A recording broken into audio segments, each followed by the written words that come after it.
గారికి రాష్ట్ర ప్రభుత్వ పెద్దలకు తెలియజేస్తా ఉన్నా. నేను ఇంకొక విషయం కూడా, గతంలో నేను పోలీస్ స్టేషన్లలో మా మీద కేసులైనాయి, మమ్మల్ని అరెస్ట్ చేయబోయే సందర్భంలో మమ్మల్ని జైలుకు పంపిస్తారు అని తెలిసినటువంటి సందర్భంలో నేను ముందే ప్రెస్ మీట్ పెట్టి కూడా చెప్పినాను. 18వ తారీఖు నాడు మమ్మల్ని జైలుకు పంపించారు. 17వ తారీఖు నాడు రెండవసారి చైర్మన్ వైస్ చైర్మన్ ఎన్నికకు సంబంధించి అక్కడ కౌన్సిల్ సభ్యుల ప్రమాణ స్వీకారము, అదేవిధంగా తర్వాత జరిగినటువంటి ప్రాసెస్, దీనికి సంబంధించినటువంటి వీడియో ఫుటేజ్ బయట పెట్టాలని నేను డిమాండ్ చేసిన. జిల్లా కలెక్టర్ కానీ, ఈ ఎన్నికల స్పెషల్ ఆఫీసర్ కానీ, స్టేట్ ఎలక్షన్ కమిషన్ కానీ ఇప్పటిదాకా ఆ వీడియో ఫుటేజ్ ఎందుకు మీరు బయట పెడతలేరు? మా మహిళా కౌన్సిలర్ల పట్ల దౌర్జన్యం చేసిన కాంగ్రెస్ కౌన్సిలర్ల మీద చర్యలు తీసుకోరా? వాళ్ళ మీద కేసులు పెట్టారా? ఎక్స్ అఫీషియో సభ్యుడిగా ఉన్నటువంటి వివేక్ గారు ఆ కౌన్సిల్ మీటింగ్లో లేచి ఉపన్యాసం ఇస్తున్నాడు, ఇది రూల్స్కు విరుద్ధం. మరి ఆయన మీద కేసు పెట్టారా? మరి ఇక్కడ 144 సెక్షన్ ఉంది, ఇక్కడ గుంపులుగా తిరగొద్దు అని చెప్పి మమ్మల్ని రిస్ట్రిక్ట్ చేసినటువంటి మీరు మరి గుంపులుగా కాన్వాయ్లు వేసుకొని మంత్రి గారు పోయినరు, మరి వారి మీద కేసు పెట్టారా? మా మీద రాళ్ల దాడి చేసారు కాంగ్రెస్ వాళ్ళు. వీడియో ఫుటేజ్లు కూడా ఉన్నాయి, వీడియోస్ వచ్చినాయి మీ మీడియాలో, సోషల్ మీడియాలో విస్తృతంగా తిరుగుతున్నాయి. మరి కాంగ్రెస్ వాళ్ళ మీద కేసులు పెట్టారా? అంటే చట్టం కాంగ్రెస్ పార్టీకి చుట్టమైందా? చట్టం విశాఖ ఇండస్ట్రీస్కు, V6కు, వెలుగుకు, వివేక్కు చుట్టమైందా? ఈ ప్రాంతంలో అసలు పోలీసులు మీరు కాకి బట్టలు వేసుకున్నారా, కాంగ్రెస్ బట్టలు వేసుకున్నారా? మంచిర్యాల డీసీపీ భాస్కర్ నుంచి మొదలుకొని రామకృష్ణాపూర్ SHO శ్రీధరన్టోన్ దాకా ఏసీపీలు కానీ, సిఐలు కానీ మొత్తం విశాఖ ఇండస్ట్రీస్ ఎంప్లాయీస్ లెక్కనే పనిచేస్తున్నారు. జిల్లా కలెక్టర్ కుమార్ దీపక్ నుంచి మొదలుకొని MRO మందమర్రి వరకు, ఈ ఎన్నికకు స్పెషల్ ఆఫీసర్గా వ్యవహరించినటువంటి MRO వరకు వీళ్ళంతా కూడా విశాఖ ఇండస్ట్రీస్ ఎంప్లాయీస్ లెక్కనే పనిచేస్తూ ఉన్నారు. ఇంతకన్నా దుర్మార్గం ఇంకోటి లేదు. గతంలో మేము కూడా 10 సంవత్సరాలు అధికారంలో ఉన్నాం. ఈ ప్రాంతంలో ఎన్నో మున్సిపల్ ఎన్నికలు జరిగినాయి, ఎంపీటీసీ జడ్పీటీసీ ఎన్నికలు జరిగినాయి, గ్రామ పంచాయతీ ఎన్నికలు జరిగినాయి, పార్లమెంట్ ఎన్నికలు జరిగినాయి, సింగిల్ విండో ఎన్నికలు జరిగినాయి. ఎన్నడూ కూడా ఈ రకంగా ఒక రావణ కాష్టం లాగా ఈ ప్రాంతాన్ని మేము ఎన్నడూ తయారు చేయలేదు. 10 ఏళ్లలో గెలిచే అవకాశం ఉన్న కాడ మేము గెలిచినాం, వేరే పార్టీ గెలిచే అవకాశం ఉన్న కాడ ఆ పార్టీ గెలిచిరు తప్ప మేమెన్నడూ కూడా వేరే రకంగా వ్యవహారం చేయలే. ఇంకా దారుణం ఏంది, ఇంకా దుర్మార్గం ఏంటంటే ఇప్పటికి కూడా వీళ్ళ కళ్ళమంట సల్లార్తలే.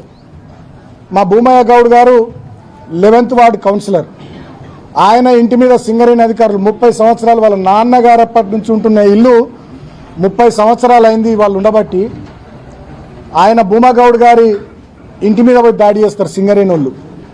నాకు ఇప్పుడే ఒక వార్త కూడా వచ్చింది, ఇప్పటికీ మా కౌన్సిలర్లు ఎవరైతే 14 మంది ఉన్నారో వాళ్ళ బంధువులు, వాళ్ళ స్నేహితులు, వాళ్ళకి తెలిసిన వాళ్ళు ఎవరన్నా ఉంటే వాళ్ళ దగ్గరకు పోయి కౌన్సిలర్ల మీద ఒక పిటిషన్ బాలకసుమని కిడ్నాప్ చేసిందని చెప్పి ఇంకా బతిమలాడుకుంటా పోలీసు వాళ్ళు వాళ్ళ ఇళ్ళ చుట్టూ తిరుగుతున్నారట, బంధువుల ఇళ్ళ చుట్టూ, వాళ్ళ స్నేహితుల ఇళ్ళ చుట్టూ.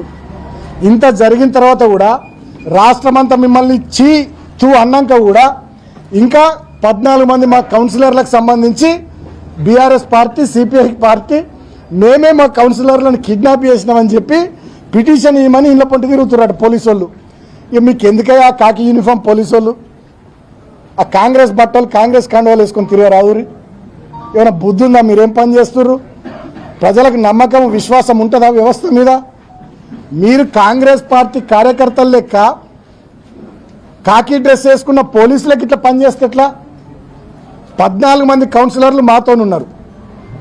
మాతో ఉన్నటువంటి మా కౌన్సిలర్ల మీద పిటిషన్లు ఇవ్వమని ఇళ్ళ పొంటి తిరుగుతున్నారట. ఇక ఇంతకన్నా సిగ్గుచేట ఏమైనా ఉంటుందా? నన్ను 16 రోజులు జైల్లో పెడితిరి, మా వాళ్ళని కొడుతిరి, లాఠీ చార్జ్ చేసి మా మీదనే రాళ్ళు ఎత్తిరి, మా మహిళల పట్ల దుర్మార్గంగా ప్రవర్తిస్తురి. ఇన్ని జరిగిన తర్వాత మా మూలరాజిరెడ్డి గారి కారు ధ్వంసం చేస్తురి, మా భూమగౌడ్ గారి ఇల్లు అది కూలగొట్టే ప్రయత్నం చేస్తురి. గిన్ని చేసిన తర్వాత ఇప్పటికి కూడా మా 14 మంది కౌన్సిలర్లు ఏకతాటి మీద ఉన్నారు.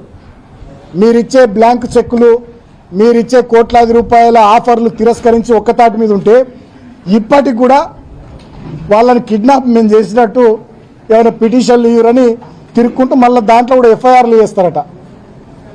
వాళ్ళని మేమేదో కిడ్నాప్ చేసినామని మళ్ళీ FIRలు చేసి మళ్ళీ మా మీద కేసులు పెట్టి మళ్ళా కౌన్సిలర్లను ఎత్తుకచ్చుడు, కౌన్సిలర్లు ఎక్కడున్నారో పోయి వాళ్ళ మీద దాడి చేసుడు, ఈ రకమైనటువంటి చిల్లర వ్యవహారానికి దిగుతున్నారు.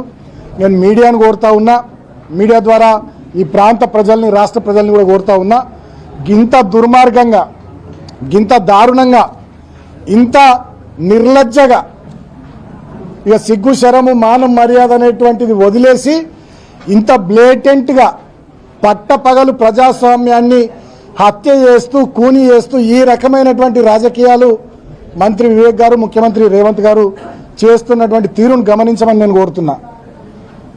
22లో 14 మందిని గెలిచిన తర్వాత కూడా 13వ తారీఖు నుంచి, ఫిబ్రవరి 13వ తారీఖు నుంచి ఇవాళ మార్చి 4వ తారీఖు దాకా ఇన్ని సంఘటనలు జరిగిన తర్వాత కూడా ఇంకా మా కౌన్సిలర్ల మీద కిడ్నాప్ చేసినామని పిటిషన్లు ఇవ్వమని ఇళ్ల పొంటి తిరుగుతున్నారంటే ఇక వీళ్ళని ఏమనాలి? వీళ్ళకి ఇక నాకు మాటలు వస్తలే, ఏం మాట్లాడాలో మాటలు వస్తలే. ఇంకేమనాలి వీళ్ళను? గింత జరిగిన తర్వాత రాష్ట్రం మొత్తం చీ తూ అని వీళ్ళను ఉమ్మేసిన తర్వాత కూడా ఇంకా మా కౌన్సిలర్లను 14 మందిని మేమే కిడ్నాప్ చేసినామని చెప్పి పిటిషన్లు తీసుకొని మా మీద కేసులు పెట్టాలని, ఆ కౌన్సిలర్లను ఎత్తుకురావాలనే కుట్ర పోలీసు వాళ్ళు చేస్తుంటే మీరు పోలీసు వాళ్ళ మిమ్మల్ని ఏమనాలా? మీకేమన్నా ఉందా అనే? అసలు డిపార్ట్మెంట్ ఇజ్జత్ తీస్తుర్రా మీరు కొంతమంది పోలీసు వాళ్ళు. వచ్చి ఒక్క మున్సిపాలిటీ కోసం డీజీపీ శివధర్ రెడ్డి గారిని నేను రిక్వెస్ట్ చేస్తా ఉన్నా, మీ పోలీసు వాళ్ళు ఇక్కడ చేస్తున్నటువంటి వ్యవహారాన్ని గమనించండి. మరి ఇది మీకు తెలిసి జరుగుతుందా, మీకు తెలియక జరుగుతుందా?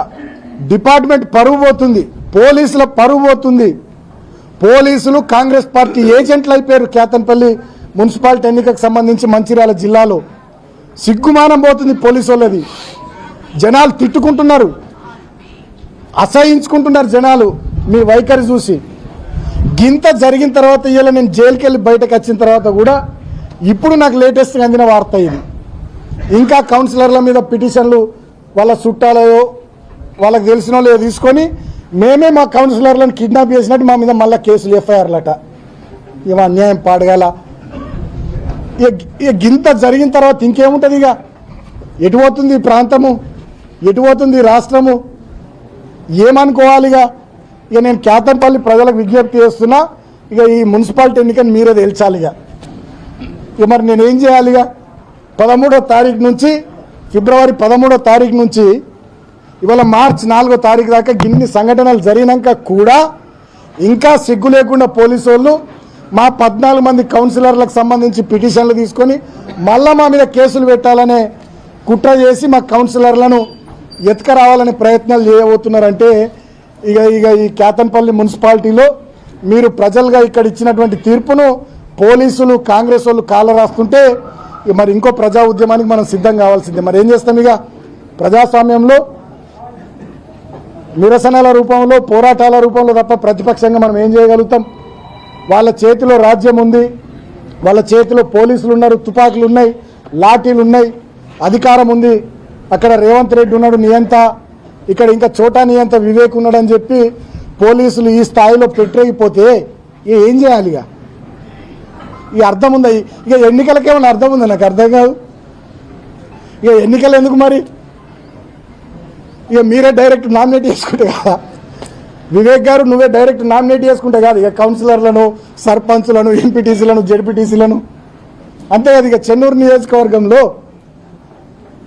కేతన్పల్లి మున్సిపాలిటీలో గింత కథ జరిగిన తర్వాత కూడా మళ్ళీ ఈ ప్రయత్నాలు మీరు మొదలు పెట్టిర్రంటే ఇక మరి ఇక ఈ ప్రాంతంలో ఎన్నికలు ఎందుకు? ఇక నువ్వే నామినేట్ చేసుకుంటావు. ఓలే నువ్వు రేవంత్ రెడ్డి గారేమో రాష్ట్రంలో, నువ్వేమో మంచిర్యాల జిల్లాలో, చెన్నూరులో.